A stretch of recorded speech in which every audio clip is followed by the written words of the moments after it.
Hello to the panel. Thanks for joining me, Jason, Allison, Marcy. I'm speaking to you today from my rarely used office at McGill University, where behind me is all of my accumulated wisdom. Um, the last time we talked, we were entering the slow week of the campaign, and we figured that between last Monday and this week, something would happen. Jason, what do you think has happened? What's the state of the campaign at this point? It's funny. Not a lot happened last week, which ironically I think was mostly good news for Pierre, but some good news for Carney in that as well. I think a couple of little skirmishes, right? We had Buttongate, we had some poll stories, we got the Conservatives sort of rebounding in a couple of polls. But I will say, I think it's like all the calm before the storm. Everybody's been getting ready for the debate. We saw the two main leaders on Tout, monde, parle last night. Sort of buttressing up their French, trying to figure out how to operate in this kind of stuff. And I will say, this idea that I brought forward last week, which is Carney's resume is amazing. He looks good. But people are going to be a little disappointed. I think that's started to happen a tiny bit. And I think Pierre has tried to sand off the edges, frankly, they were having a tough time with women, with seniors. I think they're trying to sand off some of the edges there. And all of that stuff is in flux. I think people are waiting to see what happens with the debates. I thought both, by the way, did a really good job on Tout, monde, parle in different ways last night. I'm wondering what the panel thinks, but I thought Pierre was outstanding. I thought Carney struggled a little bit with the French, but anyway, it's going to be interesting to see how that plays into the French debate this week. Allison, Marcy, did you guys watch Tout, monde, parle? I mean, you're on the road, Marcy, so I'm not sure. No, I've read the reviews. I didn't get to watch it, unfortunately. Yeah, same. I thought they both did fine. It's clear. Poilievre's French is superb. Might as well just say that. Like, I'm on TV and speaking French every Thursday night on Radio Canada, and I know what decent French is. I know what struggling French sounds like, and Poilievre speaks dynamite French. So if it's not working for him in Quebec, it's not because people can't understand what he's saying. It's for other reasons, which we can discuss. Carney's French is better than it was 3 weeks ago, and nobody cares. Past that, nobody cares. Like people, a lot of people seem intent on voting Liberal because of the Trumpian menace, and they're not interested in parsing his grammar. So, which incidentally, even Carney's grammar is decent. So there's my review. Marcy, some of the polls suggested a little bit of tightening. Do you think there's reason for the Liberals to be nervous at this point? I suspect the Liberal campaign would like for this campaign to be over.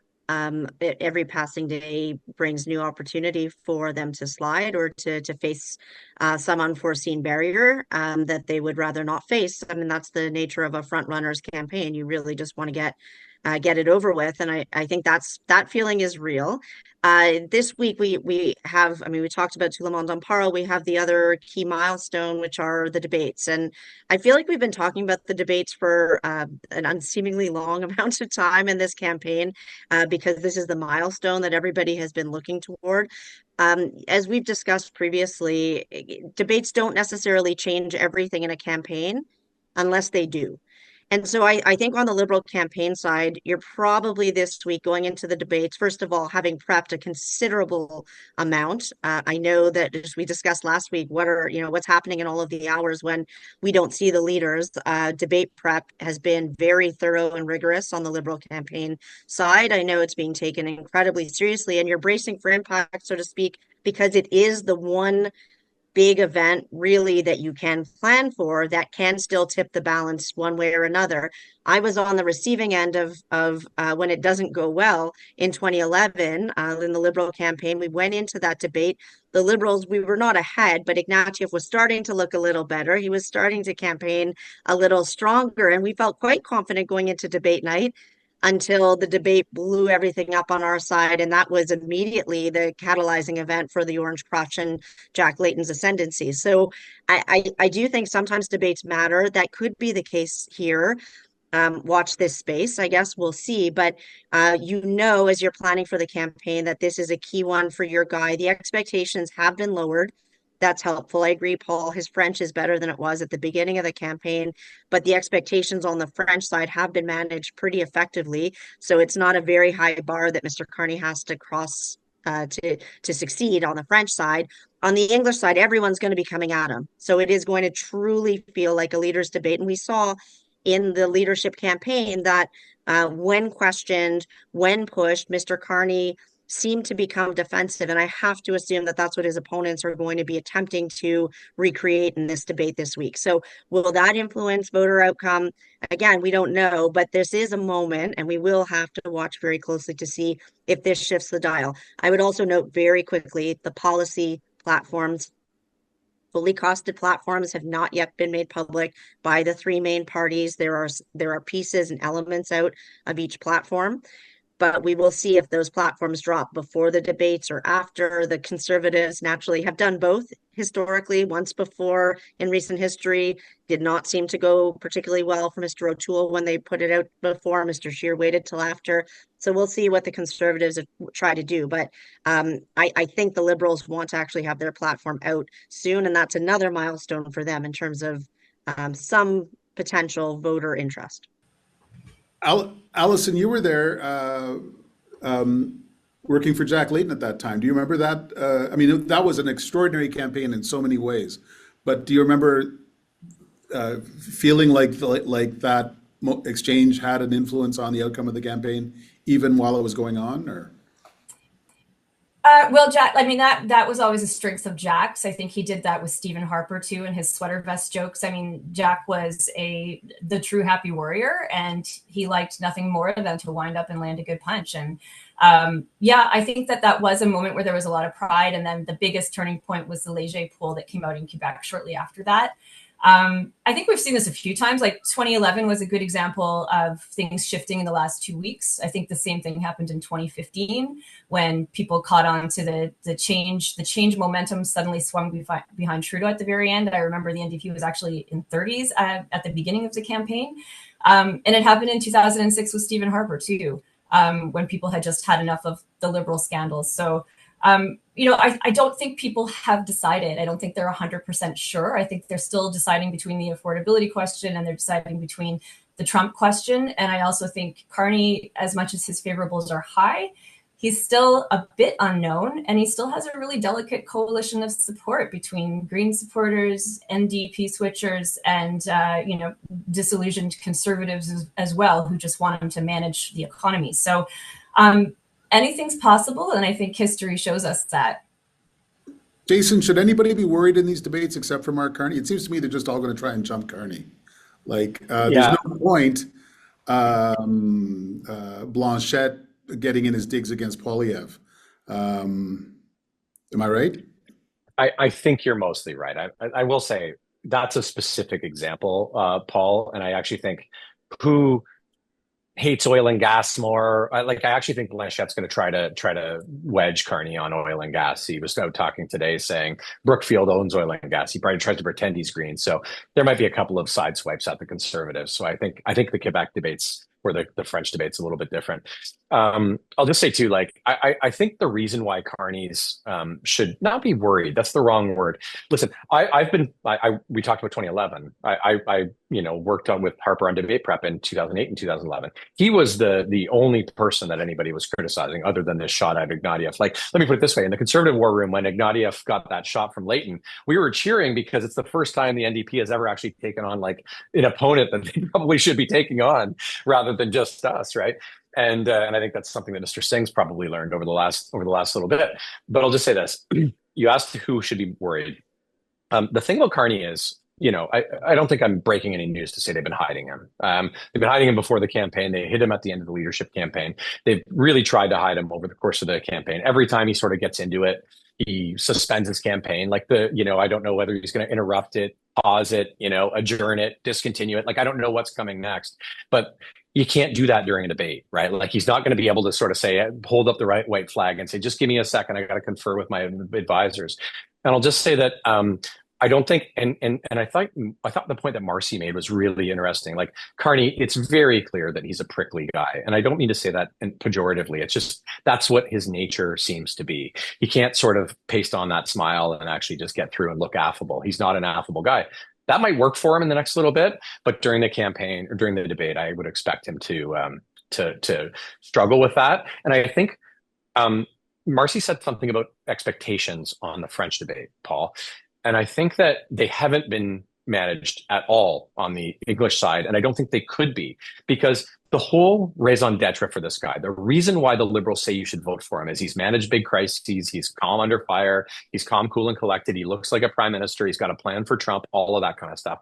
And you can't hide from that stuff. So I will say, I think expectations are sky high for him. Like, sort of Ivy League debater kind of stuff. And this is one of the problems that Ignatieff had. And I think Carney's going to have the same thing. People expect Carney to be great in the debate. I think Canadians do, maybe not the press gallery, but Canadians are going to, and I think they're going to be surprised by what they see. Marcy, how about I agree with that. I agree with that entirely, by the way. how about the thing where he pauses his campaign every several days to come back to Ottawa? At some point, does that start to see, I mean, people in my line of work were rolling their eyes a bit this third time. Can he go back to that well indefinitely? So Doug Ford did the on campaign, off again thing pretty effectively over the course of the recent Ontario election. I think you can keep pausing, so to speak, in order to conduct the business of government. You are, after all, the prime minister, and it is a very fraught, complicated moment. I think it has to be a little less dramatic, would be my only advice. I don't know that you have to be as overt necessarily going forward about suspending the campaign, which felt dramatic, but appropriately so on the eve of Liberation Day. As we continue, if there are days where it makes sense, quite frankly, for him to be doing government business, I think that would be accepted. I would just downplay the whole suspension element of it. We need our government to be functional right now. It's becoming increasingly clear that whoever wins this election and forms government is going to be in negotiations with the United States in very short order, potentially, on a new CUSMA deal or some other form of economic and security deal. Like, that is coming. It's right on the doorstep. So government needs to be prepared and aligned. And let's be clear, whoever the ministry is right now, we know it won't be the same ministry depending on what stripe, whether it's red or blue. The public service needs direction now. That preparation work is happening now. And so I actually think it would be pretty ill-advised and inappropriate for the government not to be meeting as such, given what is coming and what Canadians expect in terms of a level of preparedness from the federal government. So I would say this, Paul. I understand the eye rolling. I do think that as leverage in a campaign, perhaps they need to downplay that a bit. But in terms of the work of government, I, for one, want it to continue happening simultaneously to the campaign. And sometimes that means that the leader and the ministry will be busy with the work of government. Now, I want to pick up something that Jason said earlier, which is that Poilievre is trying to soften his image. To me, the most interesting moment on Tout, monde, parle was when Poilievre was asked about not taking questions at news conference. And he said, "What are you talking about? I am here on Tout, monde, parle.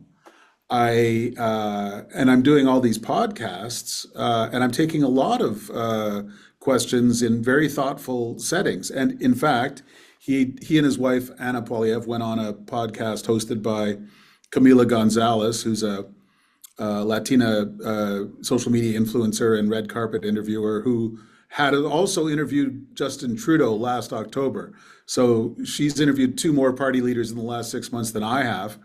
And he also went on this podcast hosted by Shane Parrish, who's a Wall Street tech guy and has a gigantic audience, almost all of it in the United States.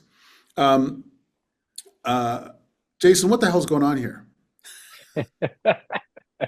Listen, I'm not running the public relations strategy for the campaign, but I will say this. He's got an obviously on again, off again relationship with the parliamentary press gallery. I don't think that's up for debate. I will say this: for the last couple of years, like the same allegations were being leveled against them when they were 20 points up or 15 points up than they are when they're a couple of points down, or it's a close election or whatever. And I'll say this, like what they have found a way to do, and Poilievre is a really good communicator at sort of bite-sized chunks and bringing things into sort of relatable stories and anecdotes for a lot of younger people specifically. And one of the things that they're going to have to try and figure out if they want to get that change wave going over the next couple of weeks is how to get that message out a little bit further. It's funny, like, Poilievre, most people would know him as Mr. Soundbite, Mr. sort of, slogan, I guess, is the way the Liberals call it. I watched Tout le monde last night. My French is, like a C minus, but I was able to understand everything that he and Carney said. And I'll say the long form interview was terrific. Like, I don't know, Paul, what in terms of, forget about the language for a second, but the truth is he was affable. He was, good natured about the kind of questions. He pushed back where he needed to be. And I think there is probably room for him to do some long form stuff over the next little bit to get out of that sort of all he is a slogan. And you'll say, and I think we talked about in this first podcast, but I'll just remind people, like, my view of the world is that Poilievre was beating Trudeau because he looked more serious than Trudeau at all over the last couple of years. And it's one of the reasons why, at least out of the gate, Carney was beating Poilievre, was I think he looked more serious, or had the ability to look more serious with that resume, the plan, the sort of the public relations view of him. And I think that Poilievre is closing that gap. And I think he's got to close that gap before the end of the campaign, and some long form stuff. It might be able to do that, but they're never going to be able to count on great media coverage. But what they do have to do is get that message out. And that's what they should be measuring is efficacy rather than anything else, frankly, at this point. Okay. First of all, a zeitgeist check. Allison, Poilievre is said to be softening his message. Does his message seem softer to you? Does he seem like more of an affable fellow this Monday than he did last Monday? No, I don't think so. I mean, we've all worked for politicians who we've tried to make smile, and it all turns out deeply uncomfortable. And I can think of a politician in every party who we've tried to make smile and try to make likable. I don't think that works for everybody. You have to make them convincing in a different way. You can't just become likable in a week because someone told you to smile. Sometimes it's just creepy. I think Allison's right on that. I think Allison is bang on that. And this moment doesn't necessarily mean smiling. It means serious, but not a jerk. That's the distinction that Poilievre has to make if he's running to be prime minister and not leader of the opposition. So that's why they're hiding Carney, right, Marcy? There's two jerks on the ballot. Anyway, I joke, but not really. So I'm watching this Camila Gonzalez interview and this Shane Parrish interview, and I'm thinking I am now in exactly the wrong line of work.